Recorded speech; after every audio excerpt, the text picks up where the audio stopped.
At a party, I 29 male met this beautiful woman called Lisa, who is 32 years old.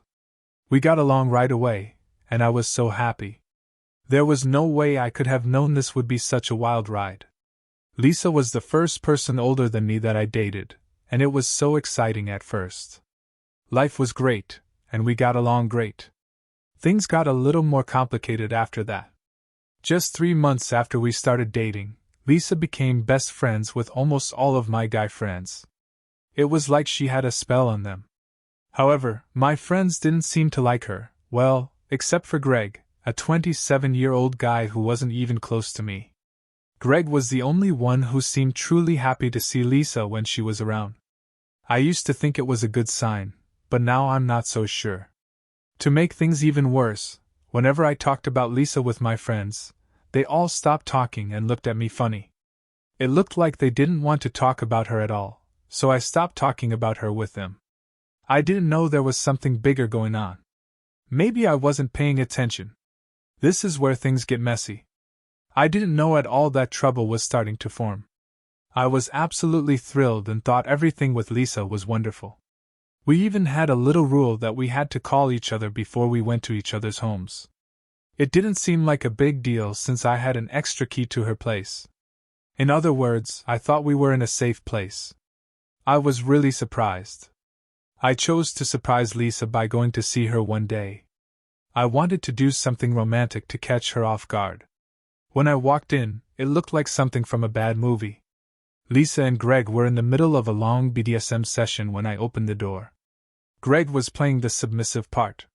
Yes, I'll always have scars. You'd think someone would feel bad about what they did and say sorry, right? Nope.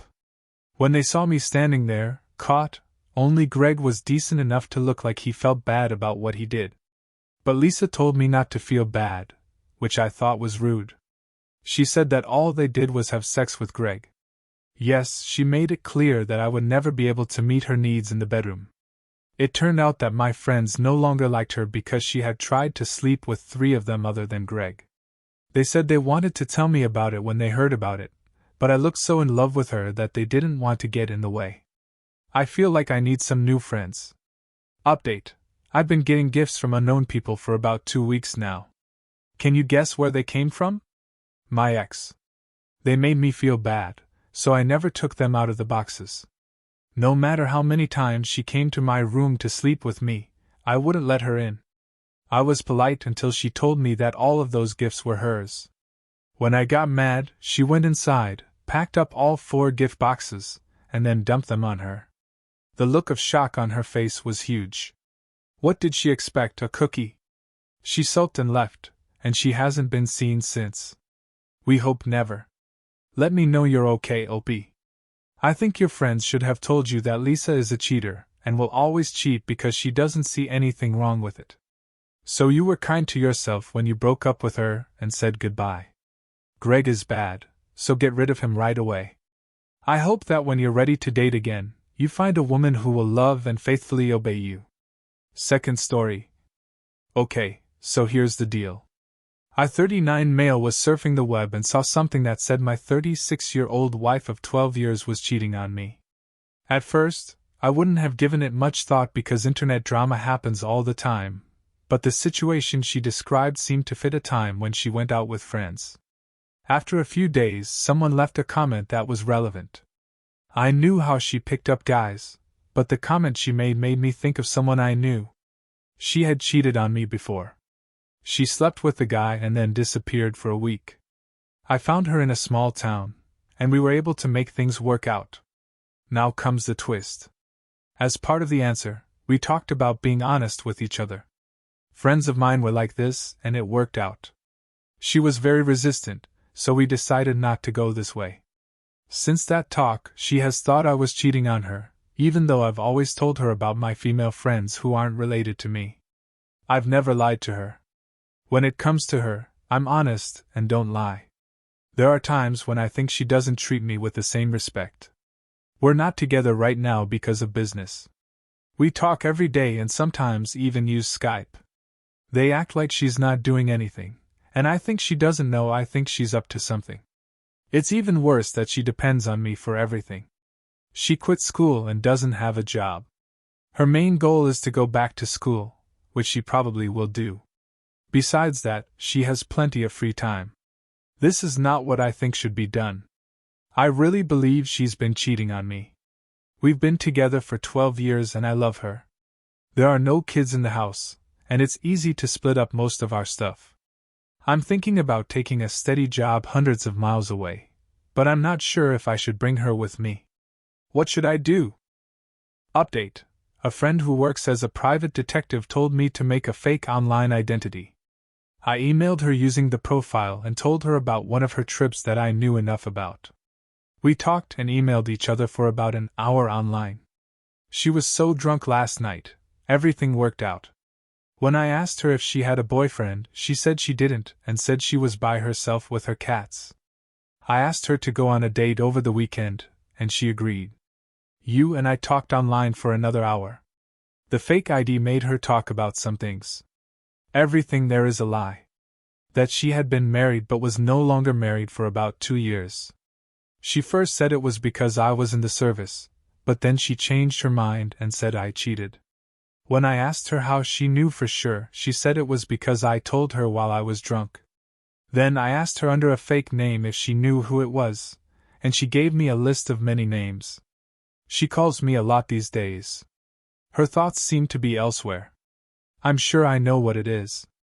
Keeps acting like everything is fine. After the chat with my alter ego, we talked at 10 p.m. She sounded really worn out and tired. I went to bed too because I was tired. When I wake up in the morning, she sent me a text at 5 a.m. just telling me she loves me. After a few hours, we talked again. She said she had a case of insomnia, which I think is true because I have it too.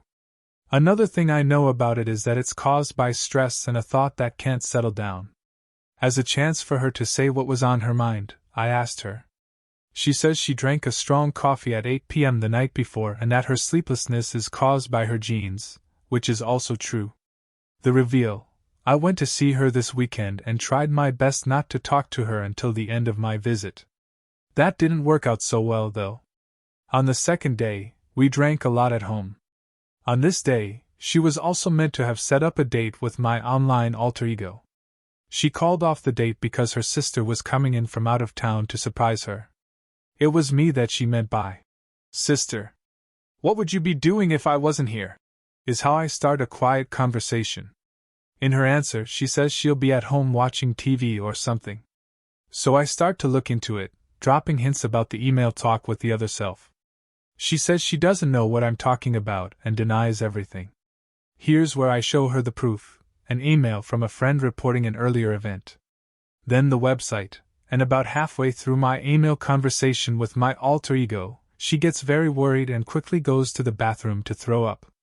I can say that a lot of this is because of the drink, but the reality check didn't help. Now she won't let me finish. She walks quickly to her best friend's house a few doors down. After an hour, she comes back with her friend, and she starts yelling at me. I lost it a few times, but other than that I held my ground. It wasn't about stealing, it was about lying and tricking people. After her friend finally left, we kept talking until we were both too tired to go on. The choice is made the next morning. Of course she's sorry and loves me. There's no doubt that she does, but the truth is that she lied about her friendship to me and someone else. She won't think about other options, like an open marriage where everything is shared, and I don't think she can or will change because her problems are too deep-seated. I tell her I'm moving on and that I will be filing for divorce in a couple of months unless she does something to change my mind. I am going to take the job offer in the new city and start a new life. She needs to give some things a lot of thought if she wants to be a part of that. It's over between you two, OP. You have enough proof to show that your wife has been cheating on you, and you've even planned to move to a different city to start over. You don't need to include your wife in your new life at all. Now that things can't be fixed in your relationship, I think the only thing you should do is file for divorce. You could try to make things better, but I don't think it will work. I think all you'll be doing is putting off the end of your marriage, which is what you should be doing. End the relationship and start a new one. Let your wife do the same. Now for some thoughts.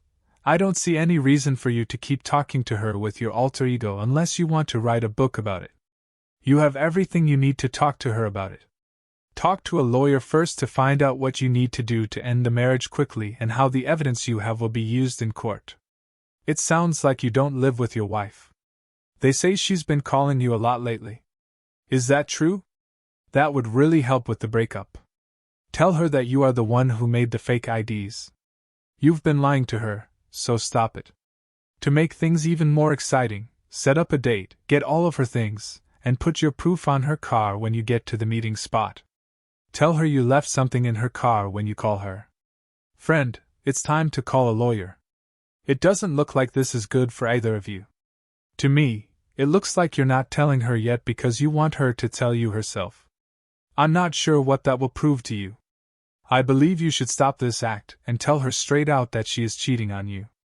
This is her second chance to be with you. You made up right after she ran away and left you, but she's still stealing, lying, and being sneaky. Did you try going to therapy? I don't see how this could work as a marriage.